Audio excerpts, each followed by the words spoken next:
No one noticed the two little girls sitting alone by the fountain. The music was loud, the champagne was cold, and the terrace overlooking Lake Michigan glittered with money. Laughter rose and fell like stock prices. Waiters in crisp white jackets weaved through clusters of executives and investors, balancing trays of sparkling drinks beneath strings of golden lights. It was supposed to be the party of the year. Inside the glass-walled penthouse of Chicago's most powerful CEO, success shimmered in every polished surface. But on the far edge of the celebration, near a marble fountain shaped like a swan, two identical 8-year-old girls sat shoulder to shoulder in matching navy dresses, their small hands folded neatly in their laps. They weren't speaking.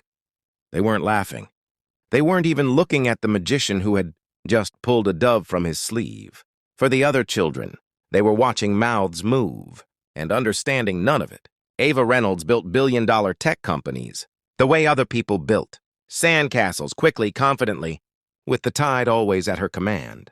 At 39, she was the youngest female CEO on the Chicago Fortune 500 list. Her calendar ran her life in 15-minute increments. Her name appeared in business magazines. Her smile closed deals.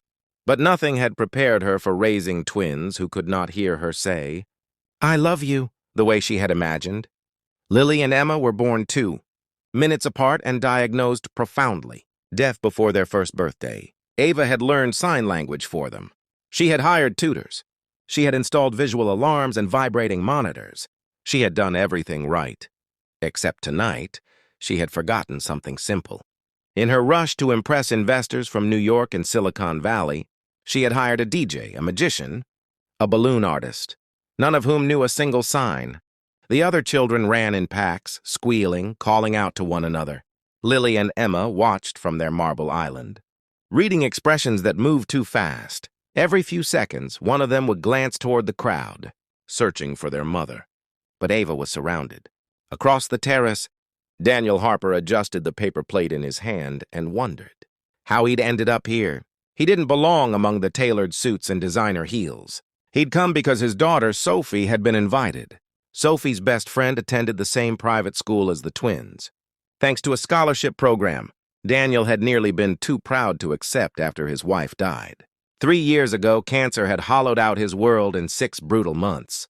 Since then, Daniel's life had revolved around hospital bills, school lunches, and making sure Sophie never felt the weight of what they'd lost. He worked as a facilities supervisor for one of Ava Reynolds' commercial buildings downtown. He fixed broken elevators. He replaced ceiling tiles. He never expected to be standing on his boss's terrace. Sophie tugged his sleeve. "Daddy!" He crouched down so she could speak in his ear over the music. "The twins look sad." Daniel followed her gaze. He saw it immediately, the stillness, the isolation, the way the girls' smiles flickered uncertainly when someone waved but didn't wait for a response. "They can't hear," Sophie said softly. "Mrs. Reynolds told our class." Daniel nodded. He knew that look. Sophie's preschool best friend had been deaf. Back then, Daniel and his wife had taken evening sign language classes at the community center so Sophie could communicate with her friend during playdates. After his wife passed, Daniel kept practicing. Not perfectly, not fluently, but enough. He stood slowly, brushing crumbs from his shirt. Across the terrace, Ava was laughing at something an investor had said. She glanced toward the fountain out of habit and froze. A man she recognized, vaguely from maintenance reports, was kneeling in front of her daughters. At first, panic flared. Then she saw his hands move. Deliberate, gentle. The twins' eyes widened. Daniel pointed to himself. "Daniel," he spelled carefully. Then he gestured to Sophie. "Sophie." Lily blinked. Emma leaned forward. And then, like the sun breaking through a Chicago winter, both girls smiled. They answered him in quick, graceful movements. Daniel caught every third sign, maybe every second. He apologized with a sheepish grin and signed slower. The girls giggled, a silent, shaking laughter that lifted their shoulders and lit their faces. Within minutes, the fountain was no longer an island. It was a conversation. Daniel asked about their dresses, about school, about whether they liked magic tricks. When he didn't know a sign, he improvised, acting things out dramatically until they dissolved into laughter. Other children drifted closer, curious. "What are they doing?" one boy asked. He's talking with his hands, Sophie explained proudly. Soon, Daniel was teaching basic signs. Hello, friend, thank you. The magician returned, confused but game. Daniel quickly showed him how to sign TA Day after a trick. The twins clapped in their silent way, hands raised, twisting in the air. Across the terrace, Ava felt something unfamiliar tighten in her chest. For months, she had told herself she was balancing everything, providing, building, winning, but she had not noticed.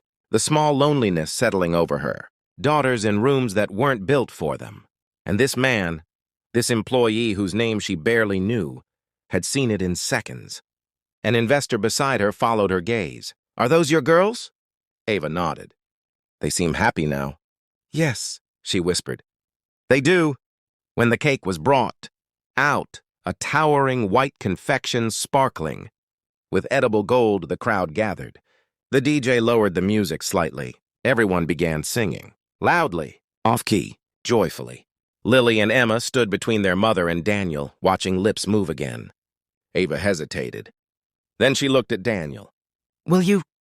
He nodded before she finished. He turned to the crowd and raised his hands. Wait, he called out. The singing faltered. Can we try something different? Confused murmurs rippled. Daniel signed Happy Birthday slowly and clearly, encouraging the twins to follow. He showed the crowd how to raise their hands and twist them in the air instead of clapping. Ava stepped forward. Let's all sign it, she said, her CEO voice carrying authority even without a microphone. Awkward at first, then growing steadier, over 100 adults and children lifted their hands. The terrace filled with silent motion. The DJ cut the music completely. Under the Chicago skyline, beneath strings of glowing lights, the most powerful people in the city sang without sound. Lily's chin trembled. Emma's eyes filled. They weren't watching mouths anymore. They were being watched, included. Celebrated. Ava knelt, pulling both girls close as tears blurred her vision. For the first time that night, the party felt real. After the candles were blown out, helped along by dramatic twin exhalations, the crowd drifted back toward drinks and business cards. But something had shifted. Conversation softened. People asked Daniel about the signs, about his daughter, about where he'd learned. Later, as guests began to leave, Ava found him stacking empty plates near the catering table. You don't have to do that, she said gently. He straightened immediately. Sorry, old habits. Daniel, right? Yes, ma'am. She hesitated at the formality. My daughters haven't stopped smiling, she said. They told me you made them feel normal. Daniel shook his head. There's nothing normal about them. They're extraordinary. Ava let out a quiet laugh that broke into something more vulnerable. I built an empire, she said, and I almost failed at building a moment. Daniel looked toward the fountain, where Lily and Emma were now teaching Sophie more signs. Moments are quieter, he said. They're easier to miss. The wind off the lake tugged at the edges of the terrace decor. The last of the city lights flickered below. Would you consider, Ava began carefully, helping us? I want every company event to be accessible. Interpreters, staff training, community outreach. I should have done it long ago. Daniel blinked. I'm not an expert. You're human, she replied. That's a good start. Weeks later, the story spread, not through press releases, but through employees who felt seen in new ways. Ava Reynolds launched an accessibility initiative across all her properties. Sign language workshops became part of corporate onboarding. Scholarships expanded for children with disabilities. Daniel didn't become a viral hero. He didn't want to. He kept fixing elevators. He kept packing Sophie's lunches. But every Thursday evening, he taught a beginner sign class in a bright conference room, overlooking downtown Chicago. Lily and Emma often helped. On the first night of the New Year's company gala, Ava stood beside her daughters as guests entered. Near the fountain, kept intentionally as a reminder, an interpreter stood ready. Visual screens displayed captions. Staff members signed greeting with confident hands. Daniel arrived late, straight from work, sleeves rolled up. The twins spotted him instantly. They ran to him, hands flying. You came. He grinned and answered, wouldn't miss it. This time they didn't sit alone. And neither did he. Because sometimes the most powerful language in the room isn't spoken, it's seen. And in a city that never stops talking, one single dad's quiet kindness taught everyone how to listen.